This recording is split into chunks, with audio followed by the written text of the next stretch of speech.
Anna Hellman, thanks for being here.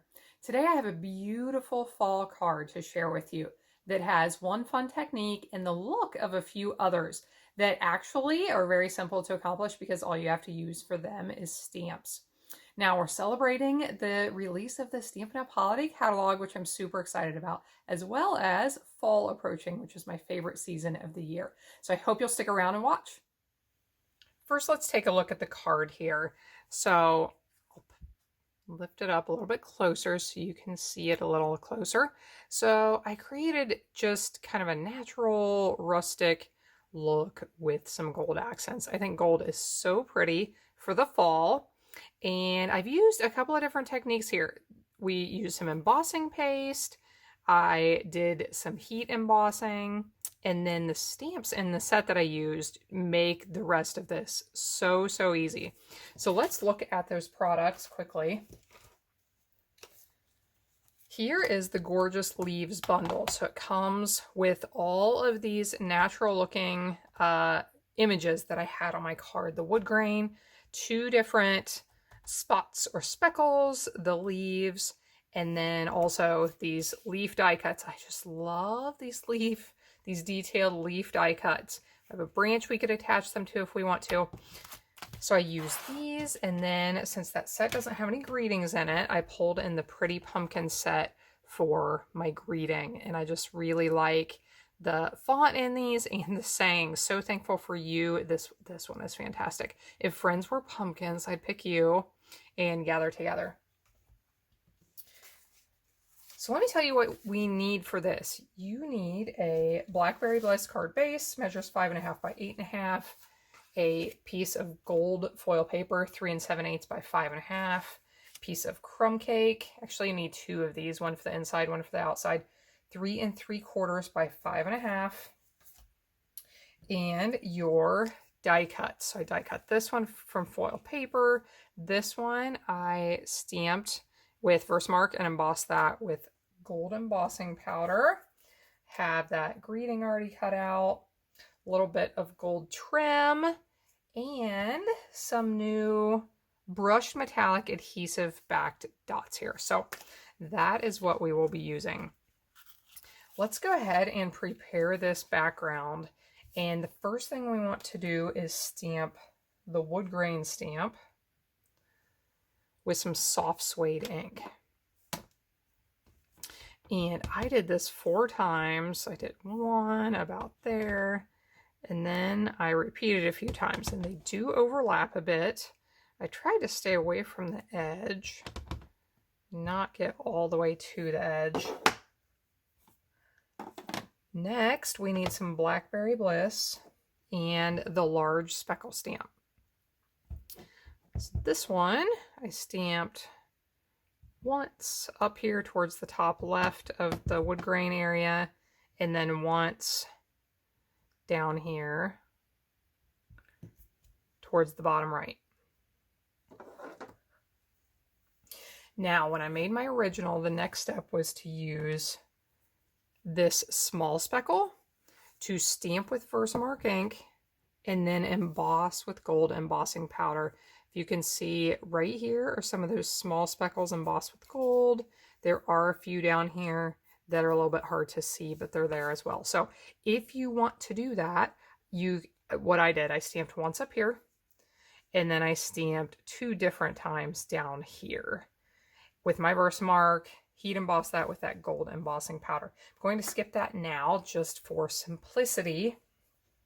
But what we are going to do next, which I love, is the embossing paste, which gives it some neat texture and just an extra pattern here mixed in.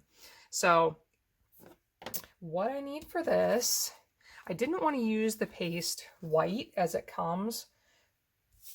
So I want to grab my silicone mat, my embossing paste, palette knife, and I want to color it a little bit. So I have some crumb cake ink here. So I don't need a lot. This will be plenty. Make sure you always seal up your embossing paste nice and tight so it doesn't dry out. Put a drop of this crumb cake ink on that embossing paste. And mix it with your palette knife. Now, I like to leave it somewhat unmixed. I don't like to mix it up fully because then we get some color variation. If you look closely, you can see some color variation here in that embossing paste. So I'll bring in some scrap paper because this will go off the edge. This is one of our new masks in the mask set in the holiday catalog. The others, at least 2 of the others, are Christmassy, I believe. Maybe all 3. But this one is just a nice pattern that you could use on anything, really. So what I did on my first sample, I just smeared it in one area down here on the bottom corner, one up here a little bit, kind of towards the top left of that area we stamped. And then for some interest up here on the corner, some up there as well. So when you have that in the areas you like, you can lift it up and reveal what it looks like below. And I just love that. I think that adds so much to the card. So I'm going to let that dry and be right back. Okay, the embossing paste is dry and I have attached that piece over the gold foil and the card base. Now, as you can see, I've off-centered a little bit with a larger gap on the left side. I just like the way that looks, but you can attach that however you like. One quick note about your embossing paste, make sure to clean up your tools immediately. If you let them sit very long, that paste turns to cement basically and is very difficult to clean up.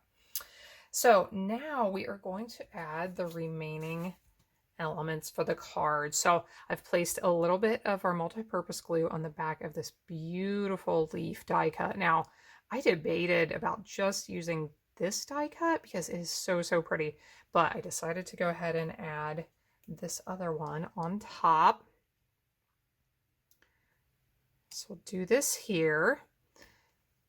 Now I created the greeting like I showed from the stamp set at the beginning that says "So thankful for you," and it's so pretty with the scripty font. So I have some dimensionals on the back of this as well, and I'll attach it here. I did fussy cut that out by hand with some scissors. The leaves, of course, I die cut. Now I have a little gold trim bow I'll add down here, and it isn't going to stick at the moment, but we'll let that glue dry.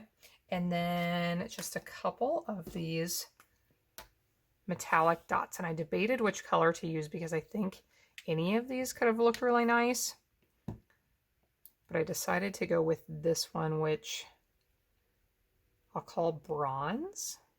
I don't really know if that's what it's called, but we'll put 2 of the larger ones there and a smaller one down here. Now I'll show you the inside real quick because I did stamp the inside. Let's get rid of that bow for a second.